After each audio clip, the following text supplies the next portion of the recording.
There's no need to complicate things. Let's stick to the basics. We both know what we want. Let's just keep it. Hey everybody, Corona Davis Diop here with Black Filmmakers Matter, and today we have the marvelous Colin Costello. Hey Colin, how you doing, man? How's it going, Corona?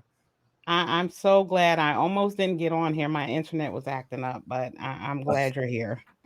I am glad you're here. I'm glad. Technical difficulties, right? Yeah, no, So, what a Colin, tell me, a Mhm. filmmaker. Yes, filmmaker. So, what hats do you wear? Uh, as I get older, and I think you'll relate to this too, I think we expand our hat collection. You have to in order to make it. So I started as a screenwriter wanting to, write movies, but then and I've lived in LA now for 11 years. You start to see the business model change and you have to morph with that business model, hence getting more hats. So yeah, I did morph into getting a director's cap as well, and even a producer's hat at some point, and rudimentary editor. I will never say I'm an editor. Much respect to all editors out there. But yeah, I've done very rudimentary editing just because I feel like you have to. And it makes you, not only do you have to, I feel like the more hats you wear, the more well-rounded it makes you, and it makes you a better person. Colin, can you say that one more time? It makes you a better person. The more hats. The the more hats you wear, it makes you a better person. Right. And it makes you much more wanted. Yeah, much more valuable. Much more wanted, and you can join the different conversations.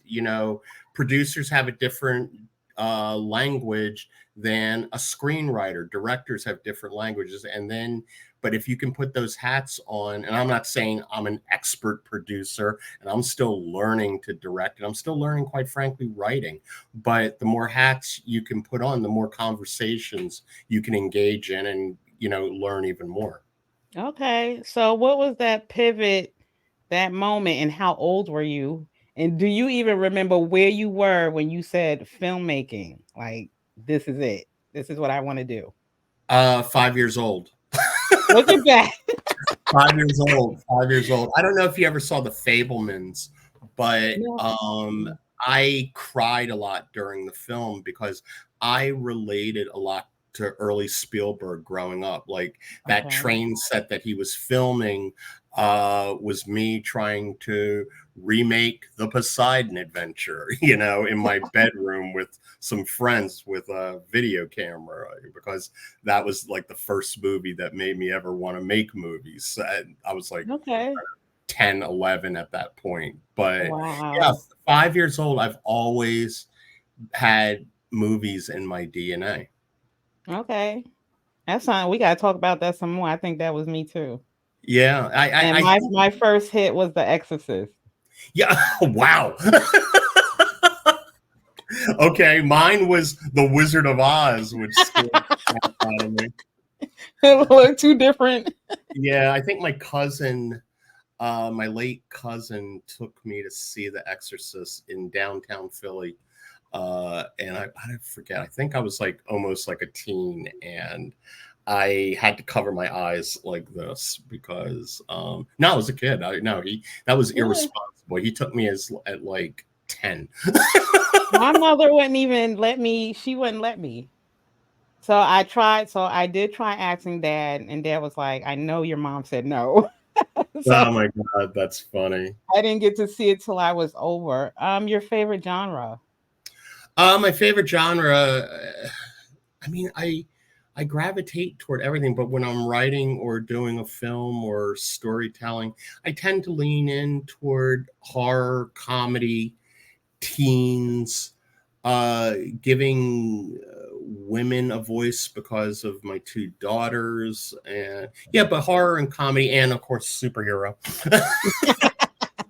Yeah, superhero. Superhero. Yeah. Yeah. Okay, so we hear a lot about diversity being needed in Hmm. our industry. Yeah, What does that mean to you? What's diversity mean to you? It means different things to different people. it does. For me, I'm biracial. My mom was black, my dad was white, and you grow up in. I grew up in an experimental. I call it an experimental neighborhood in Philly called Mount Airy, where Okay. it was it was an oddity because you had black, white, Jewish, Asian, Yes. Muslim, everyone Mhm. kind of just living together and liking each other and getting and when I became a teenager and started dating. I got a rude awakening when I kind of left Mount Airy and went to other sections of Philly, and it was just like, whoa, we don't want you to date our daughter because you're black, but I'm Right. half Right. white. But no, you got Wasn't used to that. Yeah. go away. Or so I went through, like, this is a long story. I went through white phase where I would only date white girls. Then I went through a Okay. black phase where I would only date black women. And Okay. because basically you're trying to find yourself when you're Yeah, biracial. testing the water. Yeah.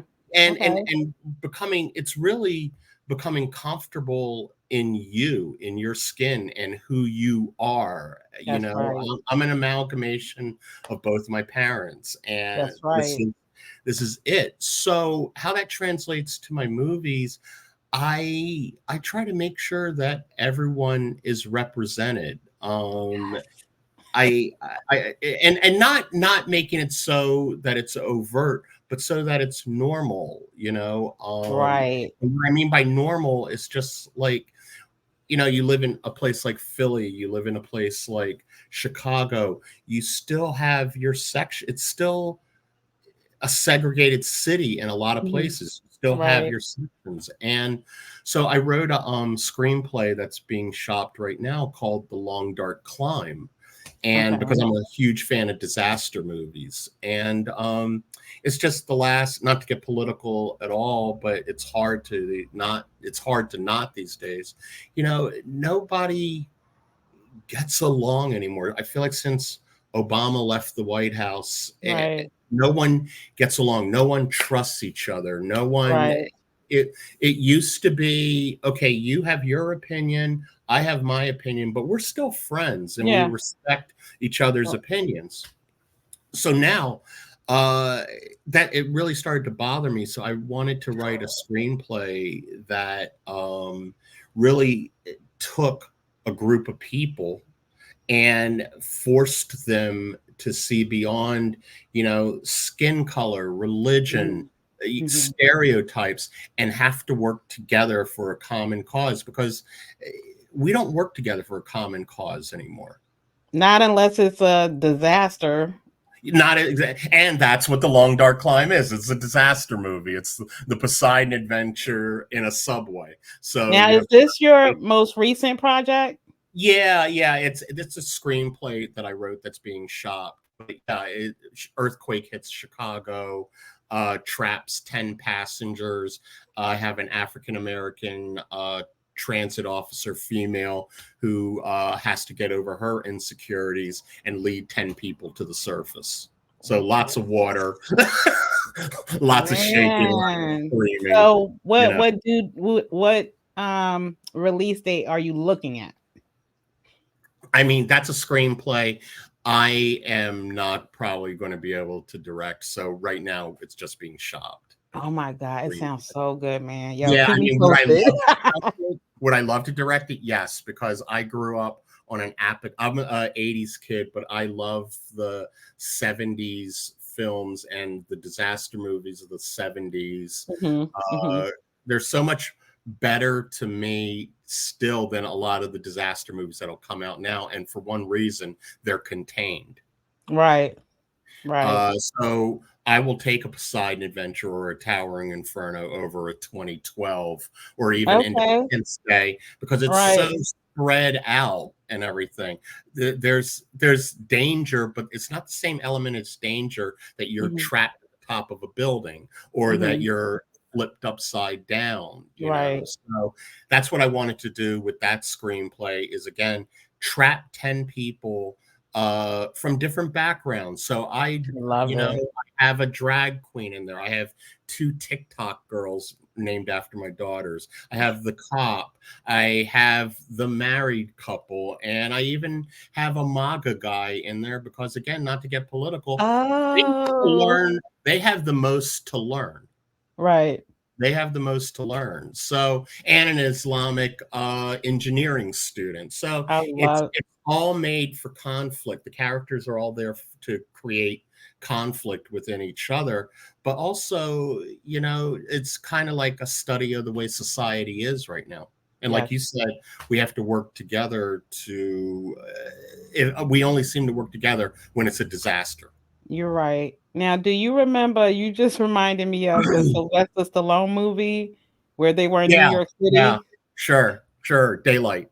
I see, I didn't even have to say it, you knew what I was talking about. Yeah, I which love was that movie. yeah, and again, it's contained, you know? So, Mhm. I think contained can give you an element of danger, no matter what film you're doing, as opposed to if it's something is just spread out all over the place. Right. So tell me a few filmmakers or people who drive you, your work.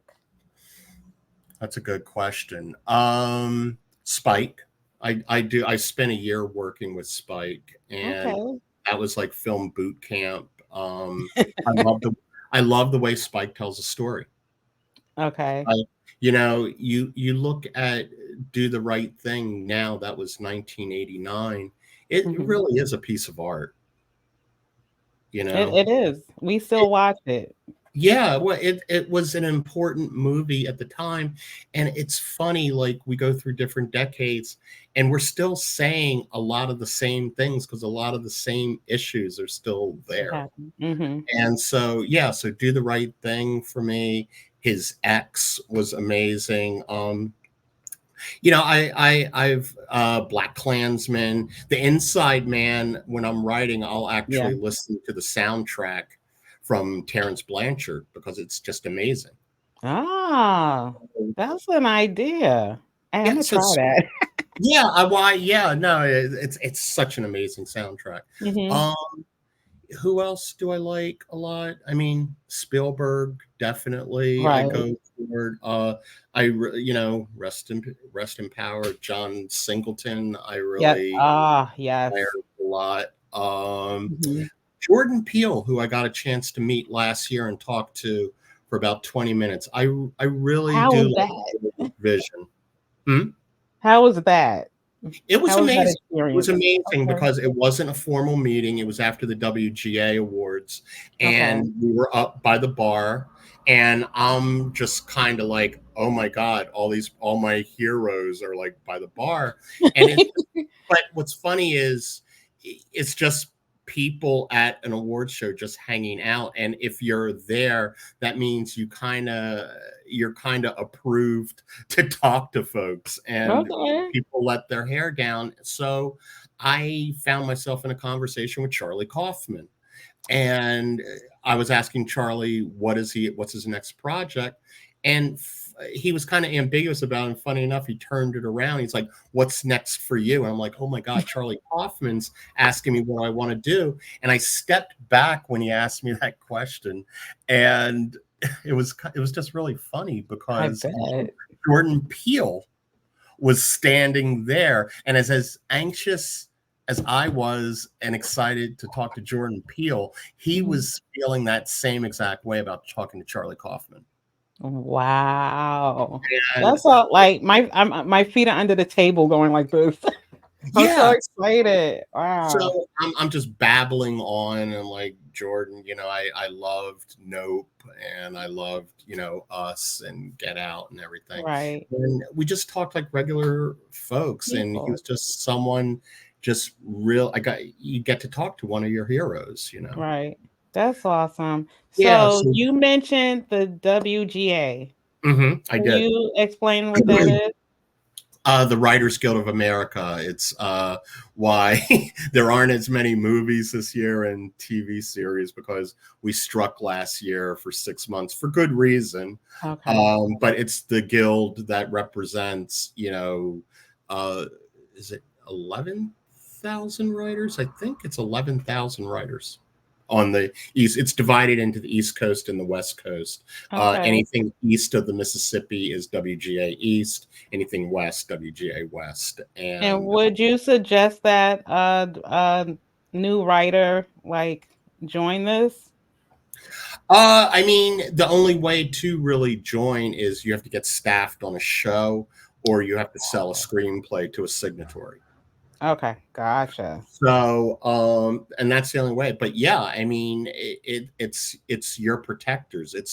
They are the people who fight for your rights. That's And right. if you can get in there, yes, yes, I love being a part of the guild. I was there with my picket sign as much as I could last year. I found out 4 times around Disney is 10,000 steps. You're right, because I actually met the creator or the owner of Dark Knight Rises, Hmm. and he gave me some great advice. He was telling me that to join the guild, to find he said first find an agent and join the Writers Guild. Yeah, So you saying that, yeah, agreed. yeah, I mean, it, this just protects you. It yeah. just it's a good thing. Now you taught filmmaking, or are you still teaching filmmaking at UCLA? I am still teaching filmmaking. New classes start this summer on June 27th. There's a plug. I got you. I teach a cycle called feature film, which is feature film 1, 2, 3, and 4, and it's basically a year-long program that writers take to begin breaking their story, and then they end up with a first draft by the end of the fourth quarter. Awesome, And I Colin. also teach short filmmaking as well. Okay, wow, you're Yeah, awesome, man. You have to come back. You have to come back for a part two, please. I would love to come back for a This part two. is Part just three. this information is We, crazy. we can make this a weekly thing. I, yeah, tea time with Colin and Corona. Oh, two That's right. C's. CNC. Okay, Hey, I am telling you Colin right and Corona. now. All right, it has a snap to it, man.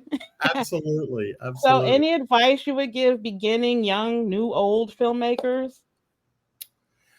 You know, yes. And me teaching at UCLA for the last 4 years at Extension, it helped me become a better writer.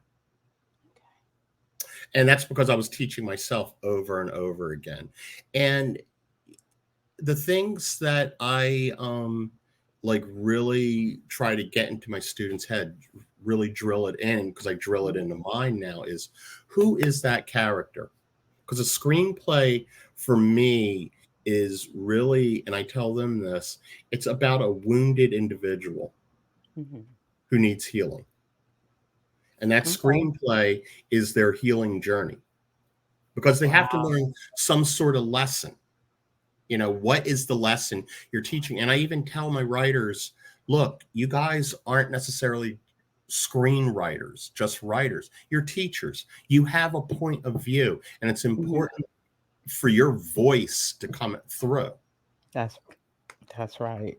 You can't go in like a lot of people, I don't know, some medium go in to say, oh, I'm writing a screenplay, I'm writing a horror thing. Okay, well, even something as scary as Get Out is saying something. The Yeah. Exorcist, you had mentioned The Exorcist, is Mhm. saying something. Yes. You have to say something. It's not otherwise. When I was writing my early scripts, what I would get a lot back is, "Oh, this is really funny," but it's not saying anything.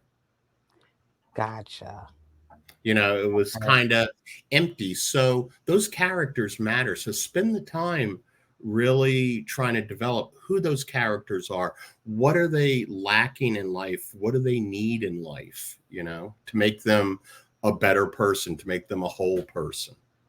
See, now that's deep because most of my, well, if not all of my interviews were focused on like the exterior. It's like you're focusing on the character itself, the because interior. Yeah, Corona, you're a storyteller too. You know as well as I do, if those characters aren't relatable, it's the not gonna story work. is meaningless. Yeah, it's not gonna work. Yeah. The story is meaningless, and it doesn't serve the story. And people will ask me about endings or things like that. Like I have a student, and she's a really, really good writer, and she was getting into her third act, and she's writing this rom-com about a woman trying to get her ex back. Okay. Like he wants a divorce, and she goes through this whole elaborate thing, which is very funny because it's grounded about wanting to get her ex back. And then her third act just went off the rails because all of a sudden people are getting killed. It's like a bloodbath, and they're joking about rape. I'm like, rape ain't funny. This was a funny script. Right. Rape ain't funny. So you had me till yeah. And I'm very much at ease with my class because they've been with me all year. So I'm just like, you had me until you had the rape and the priest getting killed in a bloodbath. I'm like, what is this script? So it's just it wasn't serving the story. And right. Wow, and that's awesome. not taking your characters to the end of their journey. Right. So get your characters to the end of their journey. Yeah, and really heal them. They need to learn something. Colin, thank you so much for being on this platform. Yeah, for sure. This is wonderful. And again, please come back. Please Absolutely. come back. I'm like, please come back. You know what? I won't hang up. I'll just be here when you come on. Yeah. Stay put when I hit the record button. Okay, just stay there. Talk and everything. Colin Costello, thank you so much for being on this platform. Black Filmmakers Matter. We love and appreciate you. Everything you do, man. Thank you so much. Thanks. And again, this was wonderful. And have a good night. You too.